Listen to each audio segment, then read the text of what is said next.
ريال مدريد كيستقبل بايرن ميونخ في اياب دور نصف النهائي من دوري ابطال اوروبا.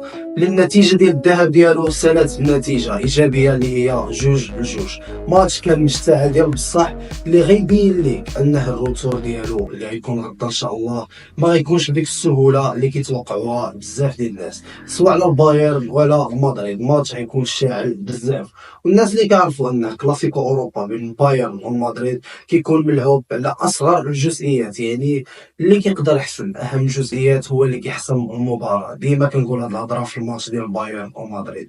الريال يعني بالنسبه لي بما انه هو اللي مستقبل، ضروري غيكون عليه واحد الضغط اللي كبير. انت لاعب على الارض ديالك ومع الجماهير ديالك، ضروري يعني انت اللي غتكون منك المبادره وانت اللي غتحاول تضغط وتماركي. وهذا الشيء راه معروف على مدريد، بالخصوص ملي كتكون لعبه في البرنابيو، هادشي شفناه في الماتشات كاملين.